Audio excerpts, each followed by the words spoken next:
We've already been talking about this quite a bit this morning. Chef Big John and Rouse is making his classic lasagna. And it was delicious. Then we're heading to Barrow Fine Furniture to learn more about their Citrus Heights collection. Also, we're talking with sports announcer Kirk Herbstreit about a new docuseries that shares stories of elite athletes and their dogs. If you followed Kirk's story, he had his golden retriever, who he loved so much, was taken on tour all last year, and now he's got another one as well. So cool stuff. We'll talk to him in just a bit. Joe, alongside Jen. Chelsea is off this morning. Yes, she is. She'll be off for the rest of the week, spending some time with family. But did y'all make it to the movie theater this weekend? No, we didn't see a movie this weekend. We watched a couple of We watched some Netflix stuff at home, and my wife watched her laundry shows, which are the shows that Sullivan's Crossing, The Summer I Turned Pretty, stuff like that. So yeah, we had some of that going on. I think we watched the Drop movie. It's on Peacock, so it's not in theaters, but we liked it all until the end, and then it got a little cheesy, but leading up to it was really good. All right, well, speaking of what is in theaters right now, taking a look at the weekend box office, Superman is still flying high. Not surprised. The Man of Steel made another $57.3 million over the weekend. That's a 10-day domestic total of $235 million and more than $400 million worldwide. Jurassic World Rebirth remained a strong second, earning $23.4 million for a domestic total of $276 million. The new generation's I Know What You Did Last Summer comes in third, with Smurfs debuting in fourth and F1 the movie landing in fifth. How many of those have you seen? One. Just one? One, Superman. We went last weekend. We thought about going to see F1 either Tuesday or Wednesday when it's half off, so we might go see that this week. That's a good idea. It's a fun movie to see. It's not like too deep. It's pretty much just focuses on the racing and the shots. Think of like Top Gun Maverick, the way they shoot it, except with race cars, so it's really fun. Oh, I'd like that. Yeah, cool stuff. Well, Sony is delaying the release of the next Spider-Verse movie by just a bit. Spider-Man Beyond the Spider-Verse is the third film planned for the hit animated franchise. Now it's due in theaters June 25th, 2027. That's 3 weeks later than planned, and also when more school kids are on summer break. I mean, makes sense. So that'll be just over 4 years since the previous movie, Spider-Man Across the Spider-Verse, first debuted. We actually watched the original this past weekend. It was it was on cable, so I just had it on in the background when we were cleaning up on Sunday. And even Cole walked past the TV. He was like, "This is such a great movie." Yes. Yeah. And this scene you're watching right here, the animation in these Spider-Man movies, to me, is like the best animation I've ever seen. It's unmatched. It's wild. It's so many different scenes per millisecond, and that's part of the reason for the delay is that the animators in these previous movies complained that they were working so hard putting out so much content that it's going to take a little bit longer, but when they're done, it's incredible. If you haven't seen it, recommend it. It's so good. It's unique how they do it. Layson loved it. We've watched, I think there's 2 of them out. We've watched both.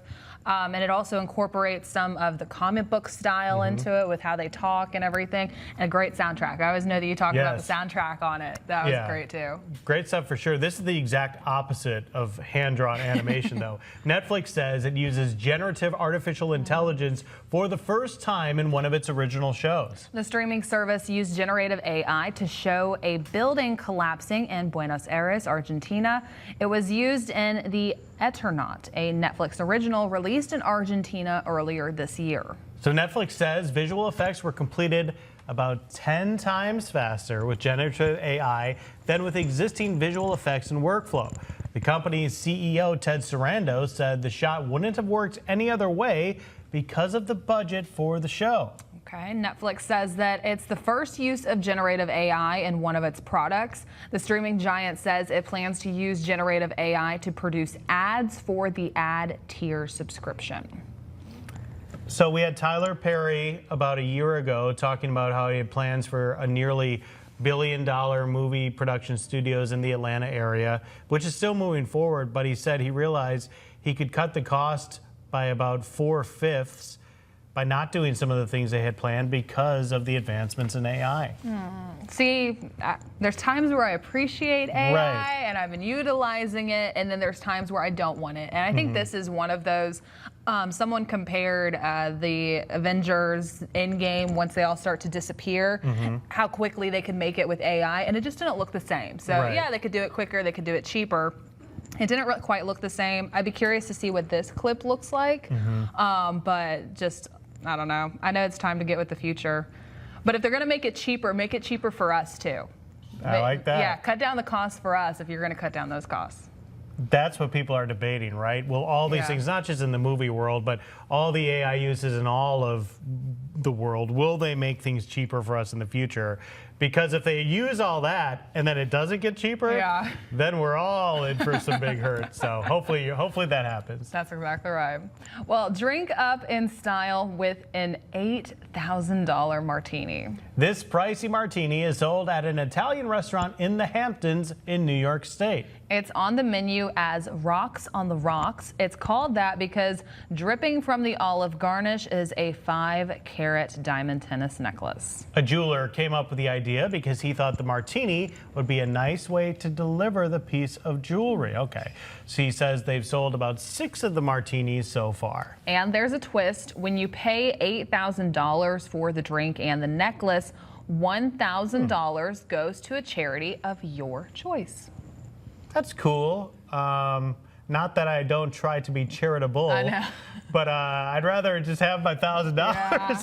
and pay $7,000 for the martini. But Right. yeah, when we first saw the headline of this story, I didn't know which way it was going to go. So you're really paying for the necklace, not the drink itself. You are. Yeah. You just get a drink and you get to feel charitable at the same time. So, if you want to do it, upstate New York. Would definitely be a way to surprise your significant other. Or you could just, spend like $20 and make this Yeah, lasagna from exactly. Rouse's. So we're checking it out with Chef Big John. It's his classic lasagna. Take a look. So this is first world problems here. But the day we had that segment, I forget what it was, but I had something else here to eat already. I wish I hadn't, because the few bites I tried of that, it was incredible. I think it was the muffalata that we also ate Yeah, that day, that's because what it was. he made Yep. it earlier and then stayed to record after. So, But if you it was a want something food day. good, check that out. It was very good. Well, coming up, we're going to have more Studio 10, and also I'm going to be talking about your forecast. It is hot heading into today. More heat advisories out there. It's going to be toasty, but some rain on the way by the end of the week. I'll break down all your work week forecast details coming up when we come back. Yes, little Dixie at home right now, just waiting for us to be there. Well, let's go ahead, and coming up in a little bit, we're going to be talking more about your forecast, how it's hot right now, those heat advisories out there, but some rain on the way. Then we're heading to Barrow Fine Furniture to learn more about their Citrus Heights collection. We'll have more details on that coming up when we come back. And today's Biz Bites, Microsoft has issued an alert about active attacks on its server software. The affected SharePoint servers are used by businesses and government agencies to share files. Microsoft recommends customers disconnect their servers from the internet until they can apply new security updates. The company said cloud-based SharePoint Online and Microsoft 365 was not affected. Meanwhile, the U.S. Cybersecurity and Infrastructure Security Agency said Sunday it is aware of the breach. Costco is making the switch from Pepsi to Coca-Cola in its food courts. The changes began earlier this month. Coca-Cola products were originally served in Costco food courts, but the big box chain dropped Coke for Pepsi back in 2013. Costco's food courts are popular among hungry shoppers and are one of its big parts of its business to attract shoppers to the store.